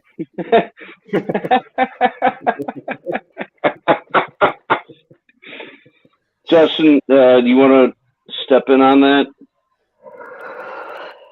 And I hadn't paid a whole lot of attention to the history between Israel and Palestine and Hamas and all that, and then this shit all kicked off, and I'm freaking seeing Ben Shapiro and his ilk getting all choked up on their yarmulkes.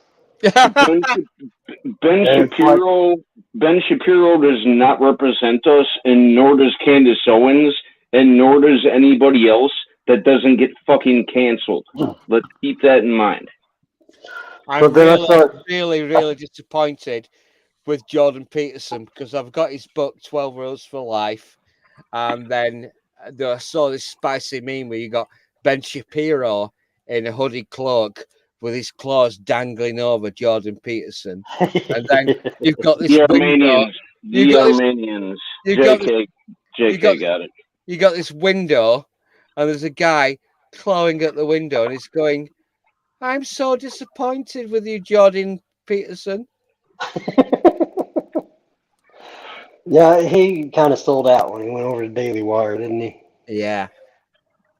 But then I'm listening to like other people that know about the history and what's going on there, and I just like, it's unbelievable the way people act like Israel is just completely innocent and nothing toward ever happened with them, and like they're just obviously the good guys in the whole conflict. And it's like, that's been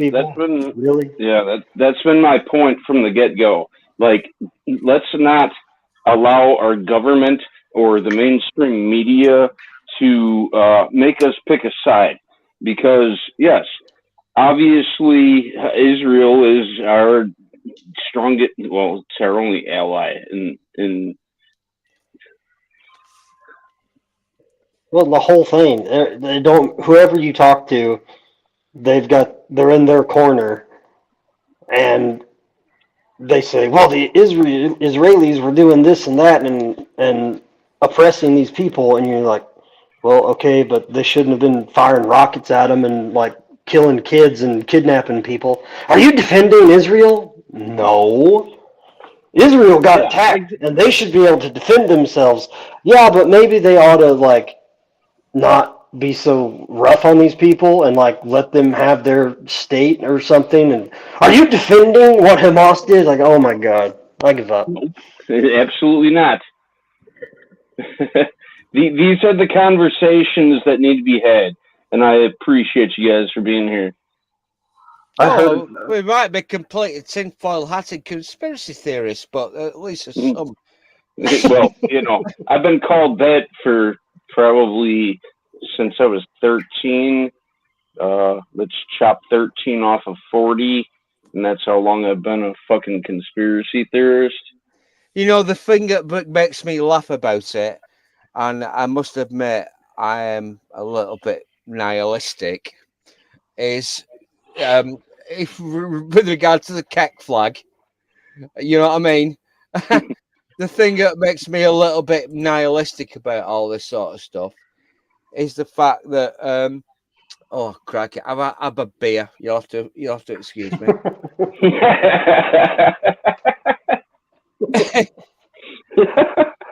The thing that really makes me giggle and laugh and take vicarious pleasure in this is that Pierre Trudeau invited a 98-year-old fucking former Waffen SS fucking person in to the Canadian Parliament, and they all gave him a standing ovation because he stood up against the fucking communists. Fucking Nazi, and they all applauded him. What's even more fucking disturbing about it is the fact that somebody stood up and thought that thing should have been struck from the record and memory hold because they made a mistake. Well, yeah, and that's the thing, is because every time the left fucks up like that, we don't mention it. Yet we sit there and laugh in their fucking faces, and that's why We've been doing this for years now. We've been laughing at their fuck ups because they've never been fucking right. The things that really fucking sent me down this rabbit hole were 9/11, 2008, the Wall Street crash, and then obviously we've got the Brexit and the Trump thing, the Trump issue, and then we've got the coup, then we've got Ukraine, and then we've got Israel and Hamas, and people are always distracted thinking about other things. Justin, did you notice the tech flag? Oh yeah.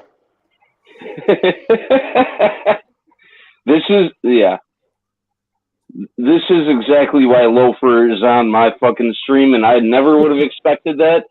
But I mean, it's very appropriate. That was our battle flag. Goddamn fucking right. I heard somebody today talking about the Israel-Palestine thing. He was like, they talk about Palestine and Gaza like it's some country over there next to Israel that's like declaring war on them. He's like, it's more like the Indians on one of the reservations got pissed because Hillary Clinton was mining uranium, and they decided to throw firecrackers over the fence at the U.S. government.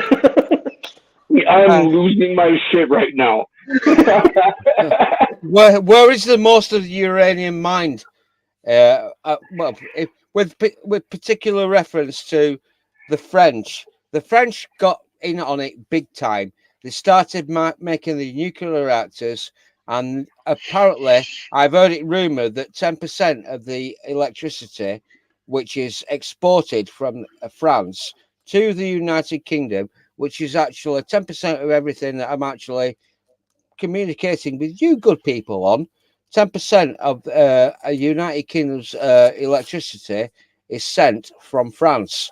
Now, where does France get its uranium from? Western Africa.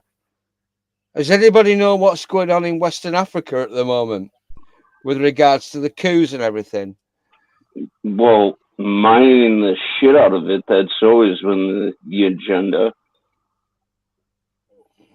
I mean, who's really mining this shit out of Africa? We should know that.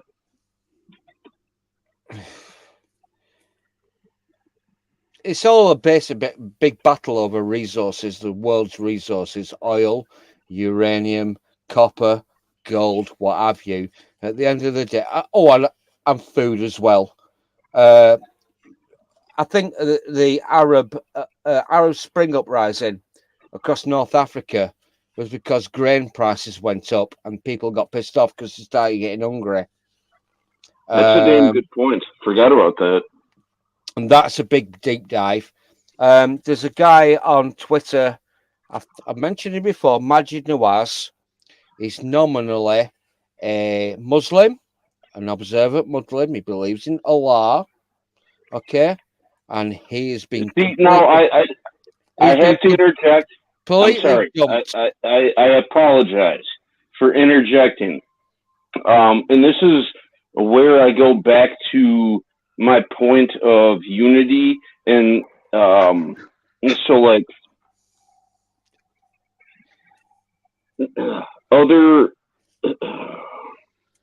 Give me a second. Okay, so other religions, it's none of our fucking business. That's their country. Yeah. No, there's it's none of our fucking business. I'll just leave it at that.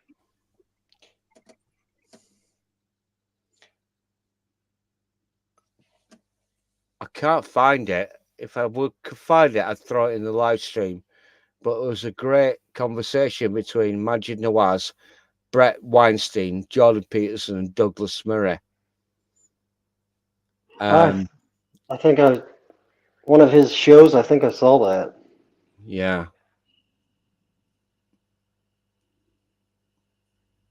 But that I sent you that podcast earlier today, B, of Tom Woods talking to a guy, and he was talking about he's got like the records and stuff from like shit that Benjamin Netanyahu has said and the leadership over in Israel, basically they like Hamas. They like having them around. There's like Hamas, and then there's like the more middle of the road, reasonable, peaceful Palestinians that want to negotiate peace.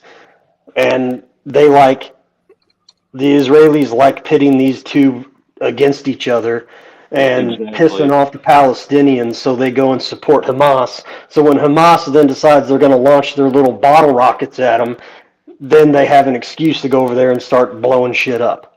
Yep, you fucking nailed it right there, bro. And it's the old thing. War is the health of the state, and the Israelis do it too.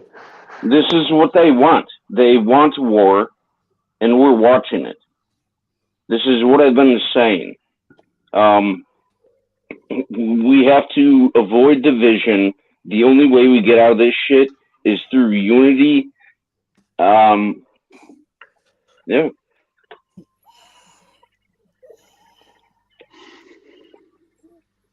I mean, we should all be pissed off for having a government that wants to pin us against each other.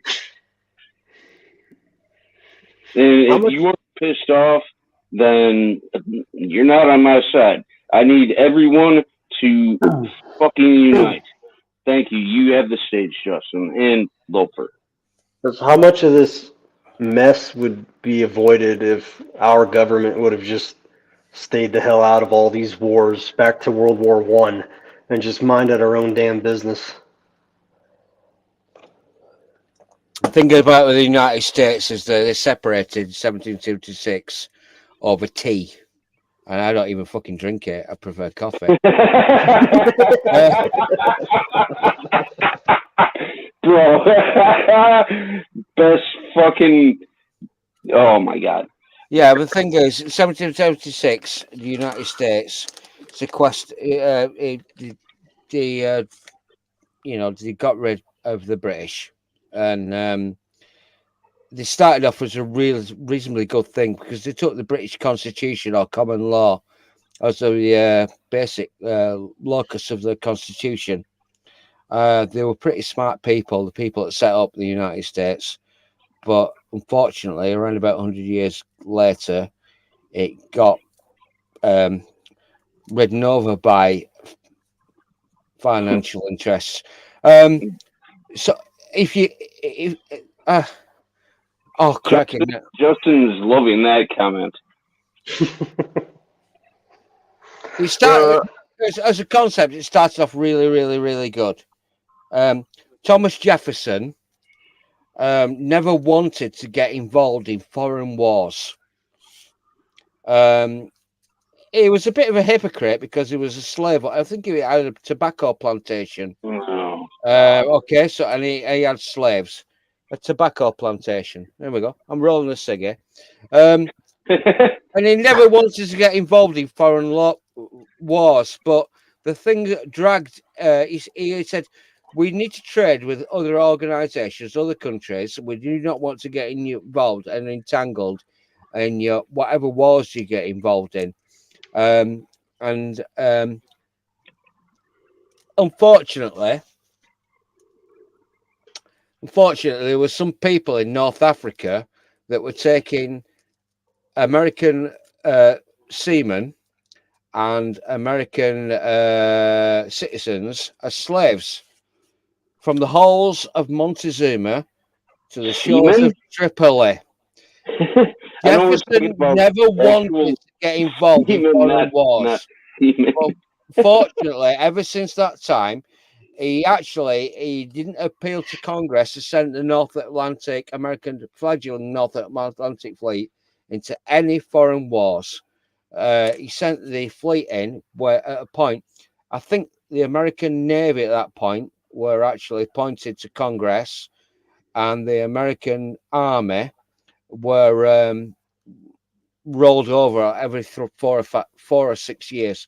He never wanted to get involved in foreign wars, but unfortunately, there was people that were taking American merchant seamen as slaves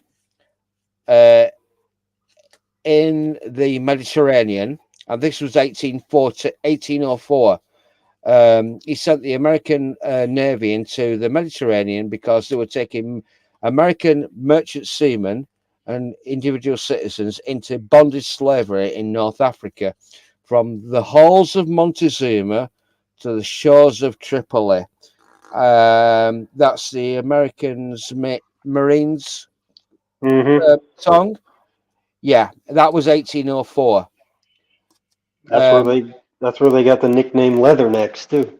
Yeah, and basically there were Muslim, Arabian or Ottoman or Muslim people that were taking American citizens as slaves in 1804, and he wasn't very happy about it. So basically, the war with the Muslims started not in 9/11. 9/11. It started around about 1804, and it's something that will never ever be reconciled because, like I've said, third executor to my will is a guy called Abdul. He's nominally an observant Muslim, and yet all the conflicts in the world at the moment is basically around about it's Islam. It's Islam. Mm-hmm. So there's a few things about Thomas Jefferson that could be taken note of.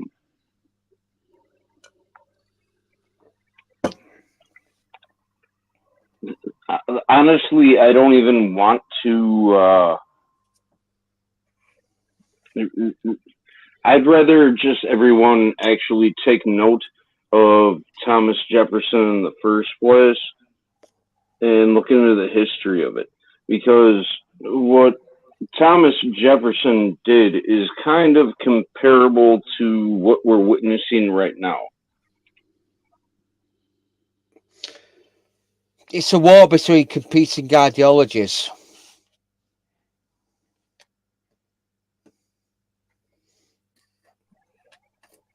Perhaps. I can't argue that. So, and Justin, you're about ready for bed, anyways. Oh hell no! It's Friday night. I'm gonna get off of here and go game till 4 o'clock in the morning.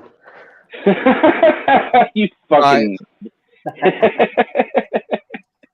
Perhaps I could pick this up at a later time because I'm looking at my clock and it's 20 to 5. Oh yeah, that's right. That I forgot about. Thank you so much, Loafer. You have been a fucking trooper, and I see you as a trooper. I might be wrong, and if anybody proves me wrong, I will hold my hand up and say I was wrong. I've changed my mind. But until that time, I will stick to my fucking opinions. That's how this whole stream started out, with me claiming that I made a mistake, and Justin. Well, should we call it a night? Justin, you can stick around with me for a bit. Loafer, you are more than welcome. You have done a fucking amazing job, and I truly want you. You're a patriot, and I want you to come around again.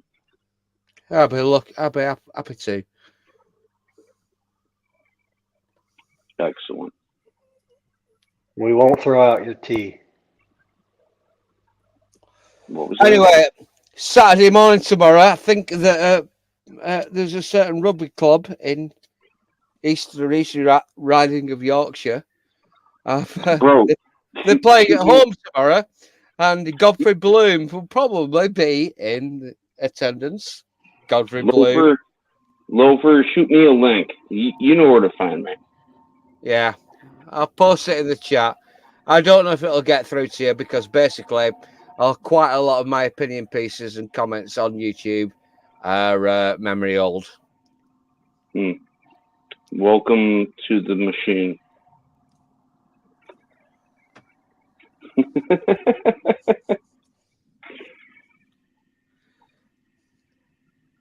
I don't know. Basically, at the end of the day, if Elon Musk has taken over what was formerly called Twitter, and he's called it X, then I'm wondering if Elon will actually buy out YouTube and call it X Videos.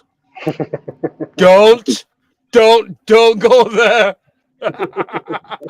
You're giggling. I know why you're giggling, you reprobate.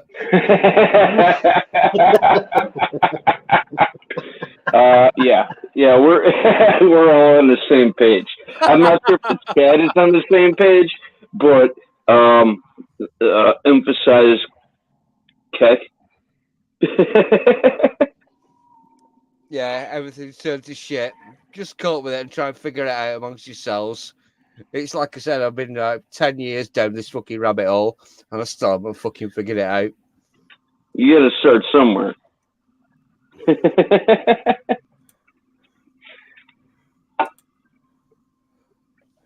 30 fucking years I've been doing this shit. All right. Thank you so much, Loafer. You're welcome. You have a good night, bro. Right, I'm going to bed. Catch you all later. Sleep well, bro. Good night. See you. Nice talking to you.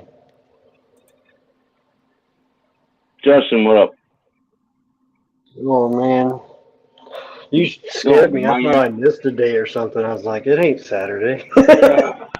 You missed a lot, actually, unfortunately, but, you know, it is what it is. What's up with you? Oh, chilling, getting ready for the weekend. Gonna play some video games and relax. You and your fucking video games. What?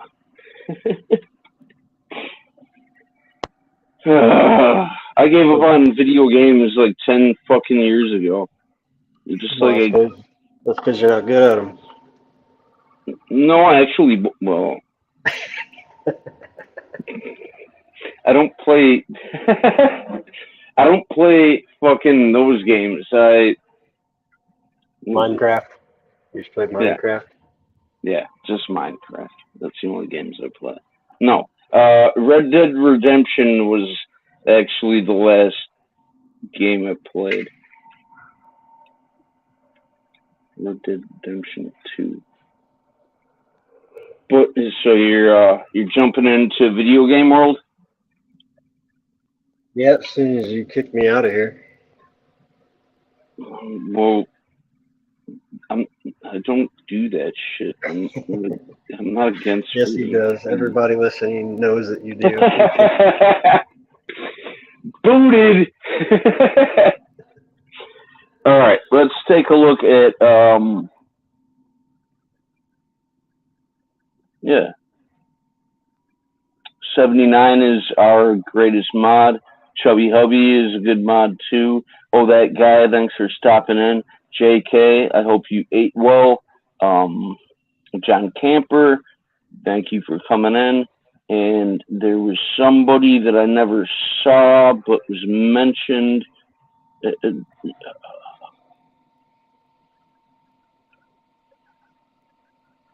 Check the markets. We're all fucked 79.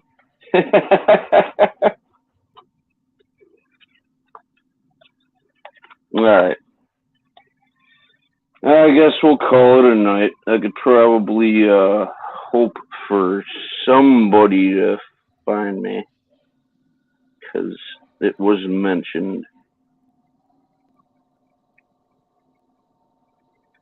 If you get a free hour and a half, I recommend that.